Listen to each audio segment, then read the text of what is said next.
चलिए बच्चों, I hope कि आपने प्रोनाउन के जितने भी काइंड्स पढ़े होंगे आपको अच्छे से समझ में आ गए होंगे। और बच्चों आपको उनको रिवाइज भी करते रहना है ना, ताकि जब हमारा टेस्ट हो तो हमें अच्छे से समझ में आ जाए और हम जो भी हमारे टेस्ट के क्वेश्चंस हैं उनको आंसर भी अच्छे से कर सकें।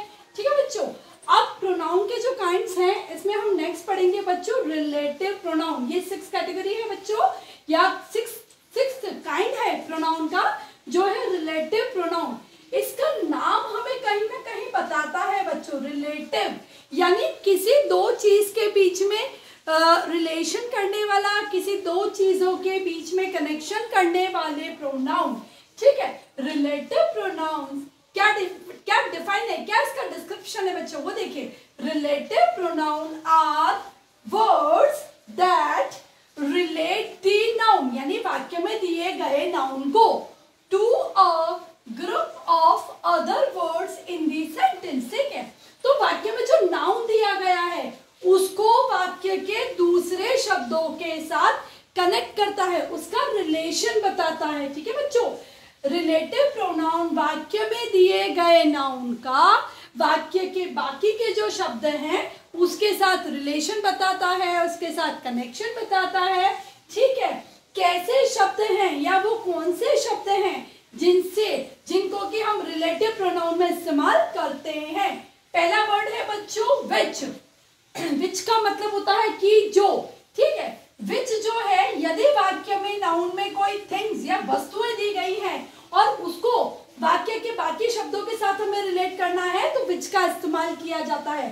हुम और हु ये बच्चों हमेशा पर्सन के लिए, यानी व्यक्ति को व्यक्ति, यदि वाक्य में कोई व्यक्ति दिया गया है, ये कोई पर्सन दिया गया है और उसको वाक्य के बाकी शब्दों के साथ जोड़ना है तो हम हुम या हु का इस्तेमाल करते हैं। ठीक है बच्चों, इस तरीके से हुज और दैट ये भी रिलेटिव प्रोनाउन है और इनका इस्तेमाल, हुज और दैट दोनों का इस्तेमाल बच्चों पर्सन के लिए भी किया जाता है और थिंग के लिए भी किया जाता है। यानी वाक्य में यदि नाउन में कोई पर्सन हो या कोई थिंग हो और उसको बाकी के वाक्य के शब्दों के साथ जब हमें कनेक्ट करना होता है तो हुज या दैट का इस्तेमाल कर सकते हैं। तो बच्चों हमें ये समझ में आ गया कि किन किन शब्दों का इस्तेमाल किस तरीके से हम कर सकते हैं। अब एग्जाम्पल देते हैं, जब हम एग्जाम्पल में समझेंगे बच्चों तो हमें बिल्कुल अच्छे से समझ में आ जाएगा।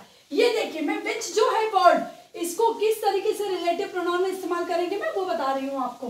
देखिए, दी ट्रेन, ट्रेन क्या है बच्चों, थिंग है, वस्तु है।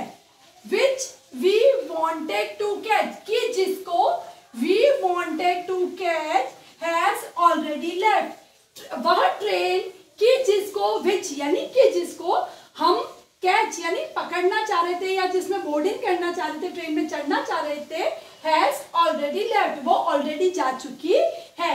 तो यहाँ पे बच्चों ट्रेन जो है ये थिंग है और ये नाउन भी है, और ये जो विच वर्ड है, ये जो विच वर्ड है ये बच्चों रिलेटिव प्रोनाउन है। यानी ये जो विच है ये ट्रेन और वाक्य के बाकी के शब्दों के बीच में, बाकी के मैटर के बीच में रिलेशन कर रहा है, इन दोनों को जोड़ रहा है। वह ट्रेन, विच ट्रेन, वह ट्रेन कि जिसको हम पकड़ना चाहते थे वो जा चुकी है। ठीक है बच्चों, तो ये मैंने आपको विच का एग्जाम्पल करवाया। अब मैं आपको एग्जाम्पल करवा रही हूँ बच्चों हुम, हु जो कि पर्सन के लिए इस्तेमाल करते हैं हम। आई सॉ अ गर्ल, मैंने उस लड़की को देखा, who was wearing a red cap, जो कि लाल टोपी पहने थी। हु है ना, गर्ल, यहाँ पे देखो पर्सन है, गर्ल है ना। हु देखो हमने इसको हु के साथ कनेक्ट किया, was wearing a red cap, मैंने उस लड़की को देखा, who was wearing a red cap, जिसने की लाल टोपी पहन रखी थी। तो देखो बच्चों गर्ल जो मैंने सर्किल किया है वो क्या है, यहाँ पे नाउन है ना, और हु जो वर्ड है बच्चों ये रिलेटिव प्रोनाउन है। इसी तरीके से नेक्स्ट सेंटेंस में देखेंगे बच्चों, उनका मैं आपको दिखा रही हूँ। दिस इज द मैन, ये वही व्यक्ति है, whom I want to meet, कि जिसको, whom का मतलब होता है कि जिनको या कि जिसको मैं मिलना चाहता था। यहाँ पे मैन देखो बच्चों कौन सा नाउन है, ये कौन सा नाउन है, कॉमन नाउन है बच्चों। ठीक है, this is the man whom I want to meet, whom जो है बच्चों देखो मैंने यहाँ मैन जो है पर्सन है उसके साथ मैंने whom कनेक्ट किया है और वाक्य के बाकी के शब्दों के साथ उसको रिलेट किया है। यहाँ पे देखिए बच्चों, अब हम नेक्स्ट एग्जाम्पल देखें whose और that का। दिस इज द गर्ल, ये वही लड़की है, whose ball is missing, ये वही लड़की है, whose को देखो मैंने पर्सन के साथ जोड़ दिया, whose ball is missing, के जिसकी बॉल जो है वो खोई हुई है। ठीक है, नेक्स्ट एग्जाम्पल देखो बच्चों, मैं दैट के साथ कनेक्ट कर रही हूँ।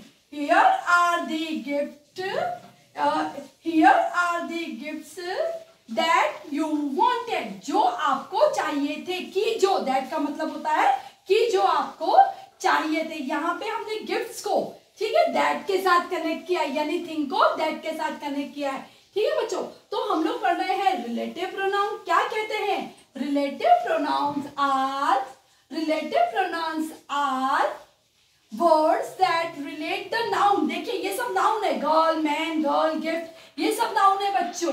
ठीक है, pronoun are words that relate the noun to a group of other words, यानी बाकी के शब्दों का जो ग्रुप है, ये देखो ये बाकी के शब्दों का ग्रुप है। ठीक है बच्चों, group of other words in the sentence, यानी ये गर्ल को ये हु जो शब्द है, ये जो रिलेटिव प्रोनाउन है, बाकी के शब्दों के साथ जोड़ता है। ठीक है बच्चों, इसीलिए इसे हम रिलेटिव प्रोनाउन भी कहते हैं, यानी नाउन को वाक्य के बाकी के शब्दों के साथ रिलेट करता है, वो रिलेटिव प्रोनाउन कहलाता है। अब कौन कौन से वर्ड्स उसके लिए? विच, हुम, हु, हुज और दैट। विच जो है बच्चों वो थिंग्स के लिए इस्तेमाल में आता है, हुम और हु वो पर्सन के लिए इस्तेमाल में आता है, हुज और दैट ये ऐसे वर्ड्स है बच्चों जो पर्सन और थिंग दोनों के लिए, यानी दोनों प्रकार के नाउन के साथ, यानी पर्सनल नाउन के साथ और थिंग्स जो नाउन होते हैं उनके साथ भी कर सकते हैं अटैच अपन।